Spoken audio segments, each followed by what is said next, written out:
My name is Avi Slivko, and today I want to talk to you about inclusive educational practices. First and foremost, what does inclusive educational practices mean to me? And why is it important? So what it means to me is that you have a place where everybody feels that they are a part of the team. Nobody feels that they are less than. Nobody feels that they are better than. Everybody feels that they are a part of the same place that they are going. And what I mean by that is I don't care if you are the quote unquote smartest kid in the class. I don't care if you are the best whatever in the class. You don't have to put that on anybody else. The idea is that everybody, no matter how they learn, no matter how they feel, no matter what they wear, no matter the household they come from, everybody in that classroom is on an equal playing field in terms of the way that they feel accepted and a part of the fabric of that classroom, of that small society. See, the thing is, every single classroom is its own society. And so when you are inside that society, the best classrooms are those that make everybody feel warm, included, welcome, and a part of the team. And when you feel that way, that's when your production is going to be at the highest level. It's the same thing as we were talking about in another one of our modules when it comes to staff involvement and staff development. If you involve and you make sure that everybody's opinions and ideas are a part of what's going on, then you are able to include those individuals in a way that fits the culture, builds the culture, and makes sure that the culture is a strong part of what's going on. So again, a good analogy, I like my sports analogies. A good analogy is a baseball team. And you have certain individuals who are going to be playing more. You have certain individuals who play a little bit less. The best teams are the ones where everybody respects and appreciates the team as a whole, regardless of what their individual role is on that team. And the way that that is developed is by making everybody on that team feel that they are a part of the team. My son's a good example. Plays baseball. He's on the travel team. Great. It's a good team. It's a good group of ball players. It's a good group of coaches. Much respect to all of them. My son plays right field. And he plays about half the game. Other kids pitch, play shortstop, first base, whatever the case is, they're in the entire game. You will never hear my son saying he does not want to go and play. He loves it. He cheers with them. He plays hard when he's out there. He has a good time. He takes constructive criticism. He takes the positivity. He works hard.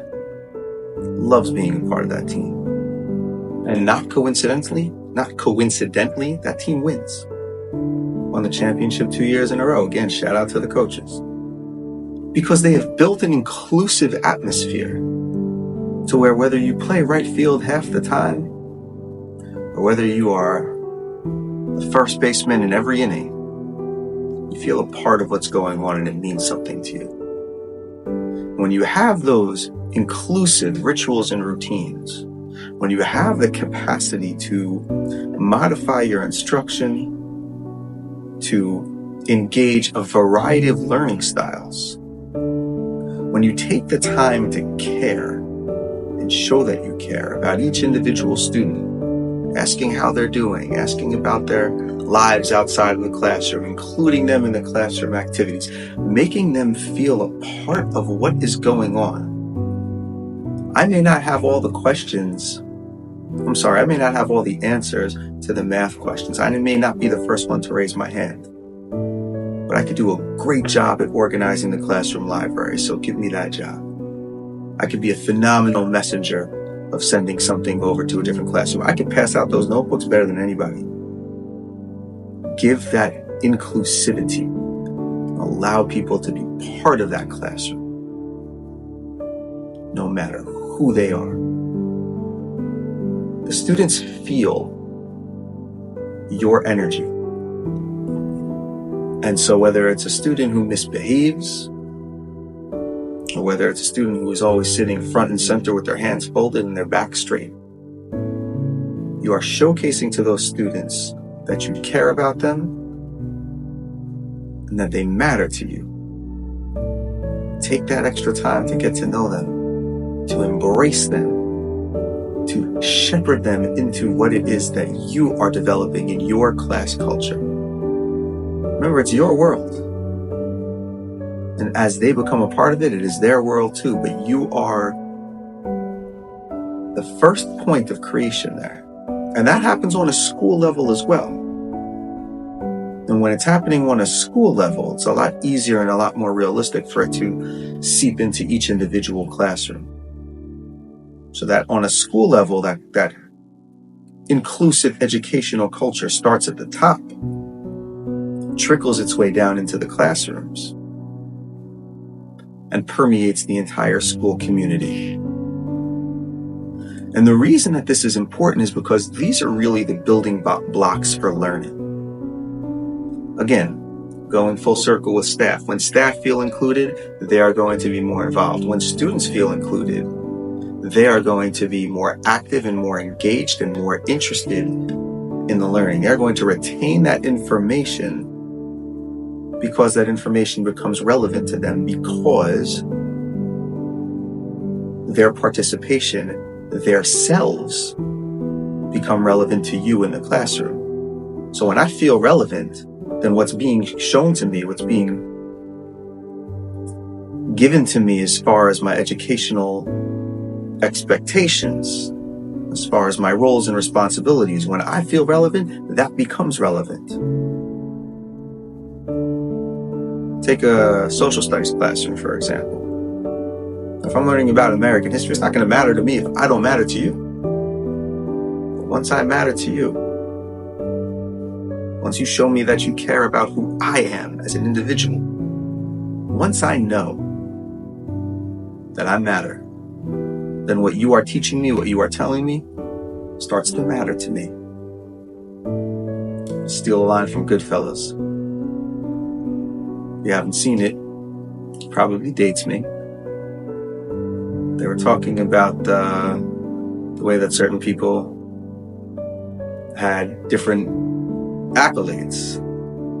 And the narrator, Ray Liotta, says, you know why? It was out of respect. And that's a very powerful line. It was out of respect. You give that respect, you get that respect back.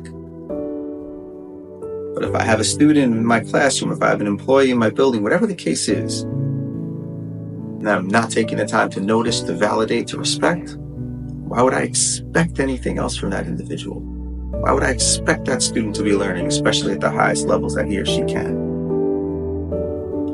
And what this does for a classroom environment is it bridges those gaps. Because you see, every student is individual. Every student is different. And so when you have those emphases on inclusive class culture, those differences all blend into a beautiful tapestry where they are celebrated as opposed to relegated. And when you have that in a classroom, when you have that in an organization, when you have that in a family, in a culture, in a society, in a building, whatever the case is, when you have that, when you respect the differences that are there, and everybody is different. Doesn't matter if you look exactly the same, doesn't matter if you learn exactly the same, everybody is different.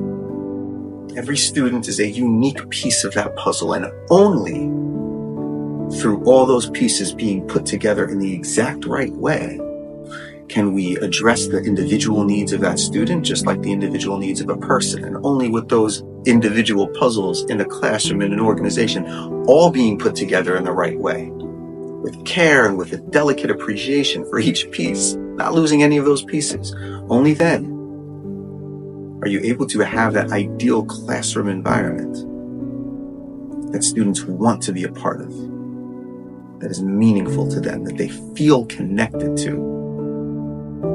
It Imagine that we have these guys and young ladies in our classrooms for the majority of their waking day, the majority of their functioning day.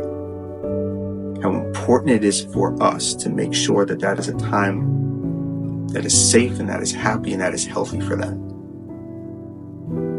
The only way that we could do this is through that inclusivity. And I have seen what this does for students. Even at a very young age, students are incredibly astute. They realize very quickly how an individual feels about them. And when they know that somebody cares, when they know that somebody really wants them to be included in what they're doing, they'll go above and beyond for that individual. I've seen it myself in my own classroom experiences as a teacher, and it took me time to get to that point.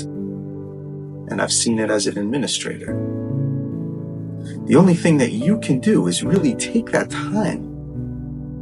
Find that time. Insist on that time where you are meeting them where they are and getting to know them. I've always been I think frustrated is the wrong word, but detention. It just seems like such a band-aid to me. Like, yes, there's a time and there's a place for it. I get it.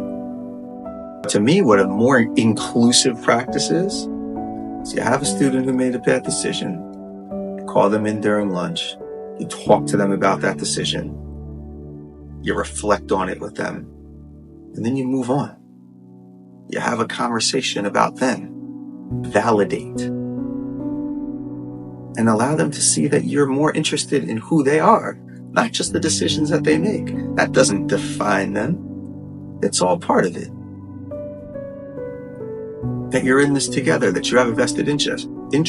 I can almost guarantee you that if not the next day, after a little bit of time, you'll see that change in your classroom with that student. But if you're just sitting and complaining and putting your hands up and saying, what do I do? This student is this, the student is that, you're already losing the battle. As you are subconsciously or even consciously labeling these students the antithesis of inclusivity, you already have that in your thought process. That's the stigma. It's an uphill battle from there. These students come in here wanting to give their best. Their best may not be our version of the best.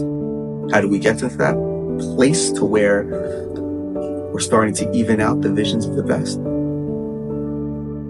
First and foremost is that inclusivity piece. As I'm recording this, I got a text message from one of my son's teachers. He's in 8th grade. Not the world's most willing student. If he's interested in something, he's all about it, but certain subjects in school, he'd rather be on TikTok. And the text message said that he did a 95 or whatever it was on his quiz, and the teacher was incredibly proud of him. While I'm recording this happened. Teacher did not need to take the time to send me that. Teacher did not need to take the time to mention it. But she did. Right there is a beautiful example of inclusivity, understanding that this was something that is very meaningful to him. It may not be something that I need to hear from a teacher when my son's getting 95s all the time. She took the time to recognize, to include, to care, to appreciate. You can't ask for more than that from a teacher. And as a teacher, you can't expect less than that from yourself.